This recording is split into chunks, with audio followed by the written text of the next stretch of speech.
Sa panahong 1990s ang mga taong nagtatrabaho sa isang street sa Marayumacho na kilala sa tawag na Love Hotel District. May isang misteryong nangyari sa lugar na ito nung gabi ng 21st century. Nagsimula ang kwentong ito sa isang babae. Siya ay isang detective.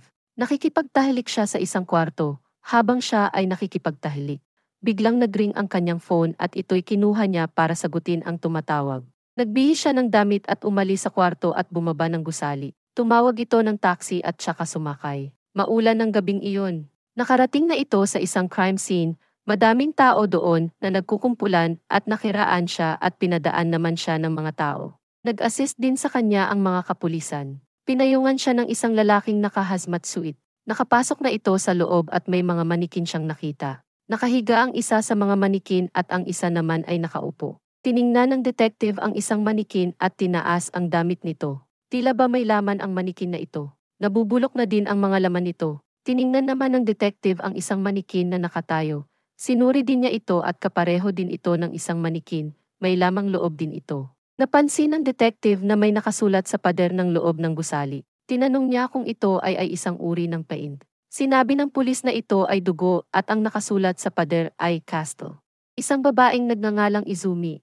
Siya ay nakapangasawa ng isang sikat na writer. Pinaghahanda niya ang asawa niya ng tea at pinosisyon ang mga tsinelas nito ng maayos. Lumabas na ang asawa ni Izumi at binati niya ito. Pinuri si Izumi dahil nasarapan ang asawa niya sa tea na ginawa nito. Sa isang theater, ay binabasa ng asawa ni Izumi ang kanyang mga sulat. Nanonood doon si Izumi at nang matapos na ito ay nagpipirma na ang asawa niya sa mga humahanga dito. Kinagabihan ay natulog na sila, tila ba ay di masaya si Izumi ng gabing iyon. Kinaumagahan ay hinandaan ulit ni Izumi ang pagpasok ng asawa niya sa trabaho. Pinagtimpla niya ulit ito ng tea at inayos ulit ng naayon sa pwesto ang tsinelas ng kanyang asawa at umalis ito. Dumating ang mga kaibigan ni Izumi at namangha sa ganda at linis ng kanilang bahay.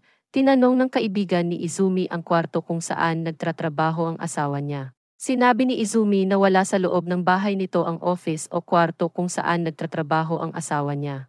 Sinabi ni Izumi na ang office ng asawa niya ay nasa ibang lugar at umaalis ang asawa niya ng 7 ng umaga at bumabalik ng 9 ng gabi.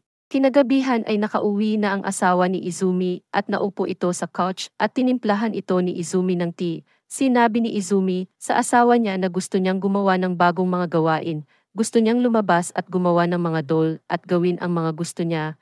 Pinayagan naman siya ng kanyang asawa dahil nag-aalala din ito na baka maboring siya sa paulit-ulit niyang ginagawa. Natuwa si Izumi. Nagtrabaho si Izumi bilang sausage seller sa isang market. Nilapitan siya ng kanyang boss at sinabi na hindi siya itatrato ng espesyal nang dahil lang sa asawa niya ay isang sikat na author. Sinabi din ng boss niya na lakasan niya ang boses niya para naririnig ito ng mga customer. Nakauwi na sila at natulog. Dumating na ang umaga at naghanda na ulit si Izumi sa pagpasok ng asawa niya. Isang araw habang nagtatrabaho si Izumi ay may nakilala siyang babae. Inalok niya ito ng sausage at kinuha naman at kinain ito ng babae. Pinuri ng babae si Izumi at sinabi kung anong oras ang break time nito. Inabutan ito ng babae ng business card. Nag-usap ang babae at si Izumi at may pinakita ang babae ng mga litrato. Natuwa naman si Izumi nang makita ang mga litrato. Ang babaeng iyon ay nagtatrabaho bilang isang model. Inalok si Izumi na pumunta sa studio nila para makita kung anong mga ginagawa nila. Pumayag naman si Izumi. Natapos na maligo ang asawa ni Izumi at tinawag niya ito at tinanong kung bakit iba na ang sabon na gamit nito. Sinabi ng asawa niya na kung anong ang best na sabon.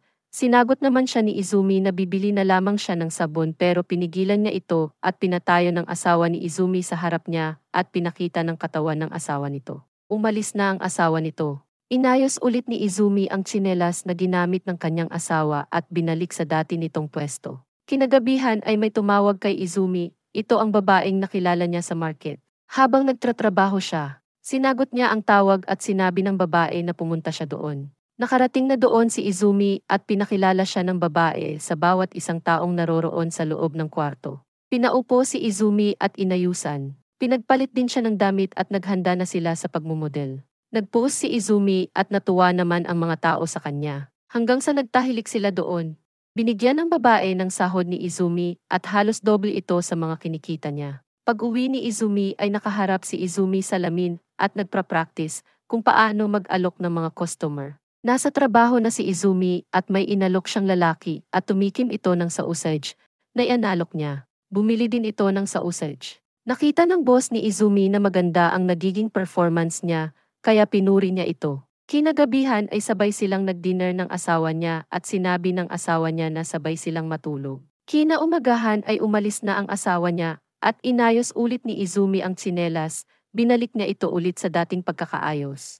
Paulit-ulit ang ganon na ginagawa ni Izumi hanggang sa natuwa na siya dahil nagagawa niya na ang kanyang mga gusto. Lumabas si Izumi para magpalipas ng oras. Natutuwa siya dahil ngayon lang niya naranasan ang maging malaya. Naglakad siya at naglibot-libot sa city. Hanggang may isang lalaking nakaputing damit ang lumapit sa kanya. Nagandahan ito kay Izumi at nagmagik ang lalaki. Isang bulaklak ang lumitaw sa kanyang kamay. Nagulat si Izumi, hindi niya ito pinansin at nagpatuloy na maglibot-libot sa city. Sinundan si Izumi ng lalaki hanggang nakarating siya sa isang district kung saan madaming hotel. Nakita ni Izumi na madaming mga couple doon at natuwa naman siya. Nagulat si Izumi nang hinawakan ng lalaking nakaputi ang kanyang kamay at nag-ikot-ikot sila sa iisang lugar. Natuwa si Izumi at hinalikan ang lalaking nakaputi. Naglabas ng isang bolang kulay pink ang lalaking nakaputi at pinaputok ito sa harap nila at natalsikan ang kanilang mga damit. Natuwa naman si Izumi at sinabi ng lalaki na humanap sila ng hotel kung saan sila pwedeng magpalit ng damit. Sumama naman si Izumi sa lalaki. Inabuso ng lalaki si Izumi at naiyak si Izumi dahil ayaw na nitong makipagtalik sa lalaki. Dahil mapang-abuso ito. Sinabi ng lalaki na tawagan ang asawa niya at sabihin na hindi siya makakauwi ngayong gabi. Kinuha ng lalaki ang telepono at tinawagan ang number ng asawa niya. Sinagot naman ito ng asawa ni Izumi at sinabi ng lalaki kay Izumi na sabihin na hindi na siya makakauwi ngayong gabi. Ginawa naman iyon Izumi. Pagkatapos ay pinadapa si Izumi at ginahasa ng lalaking nakaputi habang kausap ang asawa ni Izumi sa telepono. Sa pangalawang bahagi ng kwentong ito ay may isang detective at mga doktor ang sumusuri sa isang katawan na nakita nila sa loob ng isang doll. Sinabi ng doktor ang mga nakita nila. Isang detective ang nagbabasa ng kanyang mga report sa isang kapwa niya detective. Base daw sa pagkamatay ng babae ito ay narapit. 5 babae ang nawawala ayon sa kasamahan niyang detective at ang mga edad nito ay nasa 20 o 30 at na babae. Umuwi na ang detective at sumakay ito sa tren. Pinagmasdan niya ang mga nakasakay sa tren at ang iba dito ay halos pagod na. Tiningnan ng detective ang isang pinto at may nakita siyang babaeng nakatayo na kulay pula ang damit. Bumaba na ang detective at umuwi na. Nakarating na ang detective sa bahay nila. Pumasok ito at nagluto ng kanilang pagkain. Sabay-sabay kumain ng dinner ang detective at ang kanilang pamilya. Nagpalit na ng pantulog ang detective at may tumawag dito. Isang boses ng lalaki at tila ay pinapapunta siya nito sa isang lugar. Niroromansa ng detective ang sarili niya. Sumilip ang detective sa labas ng bahay nila at nakita niya ang isang kotse na nakaparada. Kumuha ang detective ng basura at nagpanggap na itatapon ito. Dumiretso ang detective sa kotse at pumasok siya doon at nakipagtahalik sa lalaki. Gabi na nang makauwi ang detective at nagulat siya na may ibang tao sa loob ng bahay nila. Pagpasok niya ng pinto ay nakita niya ang lalaking kausap niya sa telepono at nagpakilala ito bilang bago nilang kapitbahay. Natuwa ang asawa ng detective dahil masyahin ang lalaki. Bumili ang asawa ng detective ng isang wine. Nag-usap ang detective at ang lalaki at sinabi na kung bakit siya nandun sa bahay nila. Sinabi ng lalaki na naalala niya ang dati nilang ginawa. Hinalikan ng lalaki ang detective pero ayaw ito ng detective. Dumating na ang asawa ng detective at tinigil na ng lalaki ang ginagawa niya sa babae. Sinabi ng asawa ng detective na ikwento ang istorya na nakita niya noong may babaeng sumaksak sa sarili niya. Kinuwento ito ng detective. Isang babae ang naglalakad sa isang daan at may dala-dala tong bag na may lamang damit. Umuulan ng araw na iyon at naglalakad ang detective sa lugar na iyon nang biglang may babaeng sumaksak sa sarili niya. Tumulo ang dugo nito at dahan-dahang natumba. Nilapitan ito ng detective at tinapon ang patalim na ginamit niya sa sarili niya. Kinausap ito ng detective at nanghingi ang detective ng tulong sa mga taong nakapaligid sa kanila. Sinabi ng detective na tumawag sila ng ambulance pero pinigilan siya ng babae at namatay ang babae. Lumabas na ng hotel ang lalaki at si Izumi. Habang sila ay naglalakad, walang lakas si Izumi at hindi ito makatayo o makalakad. May nakita siyang isang babae sa tabi ng mga kalsada at nanghingi siya ng tulong dito. Ang babaeng ito ay si Michuko Ozawa at ito ay isang bayaran na babae. Nanghingi ng tulong dito si Izumi at sinabi ni Izumi na siya lamang ang makakatulong dito. Nagulat si Michuko dahil sa sinabi ni Izumi, pinaliwanag ni Michuko na isa lamang siyang bayarang babae at nakakita ito ng lalaking naglalakad sa daan at inaya itong makipagtahilik. Pumayag naman ang lalaki at nakita ito ni Izumi. Pumasok si Michuko sa isang bahay at sinundan ito ni Izumi. Nakita niya kung paano makipagtahalik si Michuko. Pagkatapos ay nag-usap si Izumi at Michuko. Inabutan ito ni Michuko ng isang papel at pinapapunta sa isang universidad.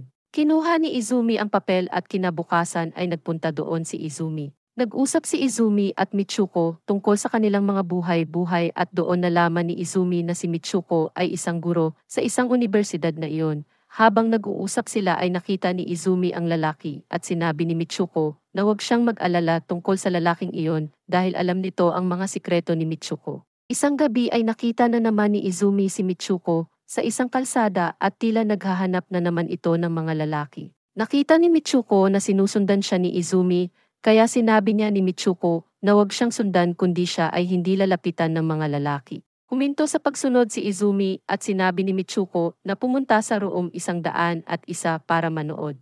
Ginawa naman iyon ni Izumi at nakita niyang nakikipagtahalik doon si Michuko at nakita siya ng lalaki doon at hinawakan si Izumi at nakipagtahalik dito. Pagkatapos ay nakatulala na si Izumi habang nakaupo. Pumunta si Izumi at si Michuko kasama ang isang lalaki. Pumunta sila sa isang bahay ng matandang babae.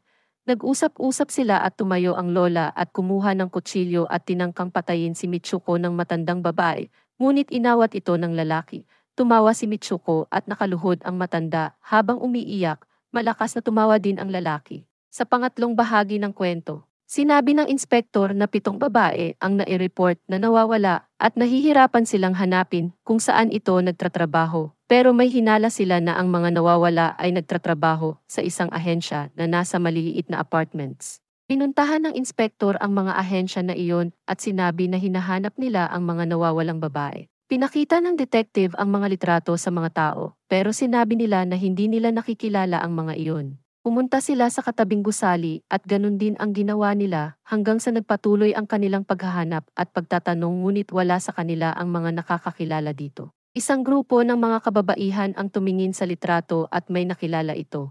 Nilapitan ito ng detective at tinanong kung sino sa mga babae ang nakikilala niya dito. May tumawag sa partner ng detective at sinabi sa detective na may nakita na silang id sa katawan ng iniimbestigahan nila.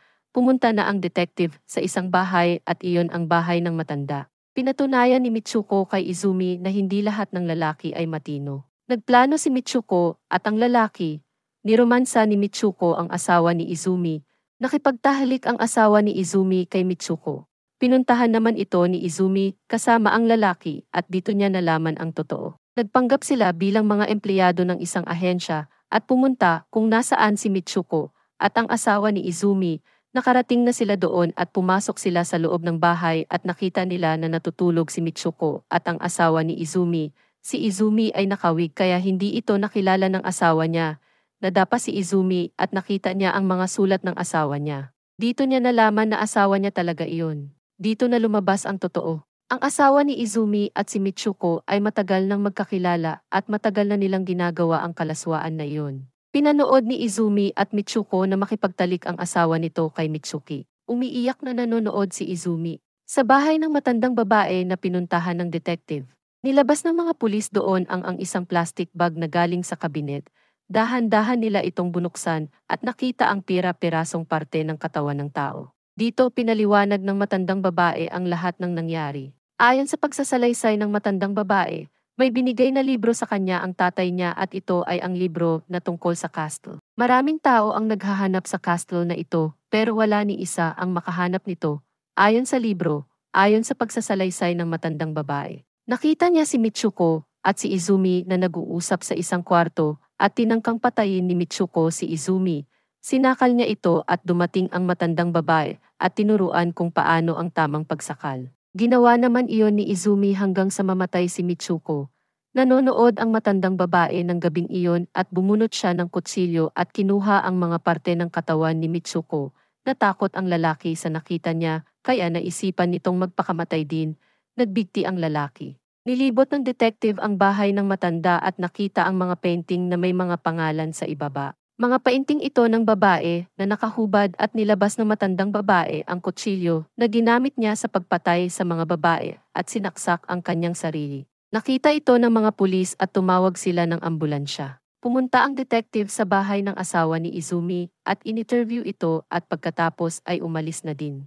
Nagpatuloy sa paghahanap ng lalaki si Izumi at may nakilala siyang iba't ibang lalaki at nakipagtalik siya dito at ang iba ay binubugbog siya. Naalala niya ang mga panahong pumunta siya sa isang universidad kung saan naroon si Mitsuko at naalala niya ang mga salitang sinabi nito. Sa bandang huli ay nagdi-dinner ang detective at ang kanyang asawa at tinanong ng asawa ng detective kung nasarado na ba nito ang kaso at sinabi ng detective na hindi niya sigurado. Habang kumakain sila ay napatingin ang detective sa bintana at nakita ang truck ng basura. Nagmadali itong lumabas, bitbit ang basura nila, ngunit hindi na niya ito inaabutan kaya tumakbo siya para abutan ang basura. Napagod na ang detective kakahabol. Ngunit hindi niya ito naabutan hanggang sa huminto na siya sa pagtakbo. Hindi niya namalayan na nakarating na siya sa Murayamacho. Naglakad siya sa isang eskinita at nakita ang bahay at kinuha ang phone at may tinawagan. Dito ang lugar kung saan pinatay si Mitsuko. Dito na nagtatapos ang pelikulang recap movie.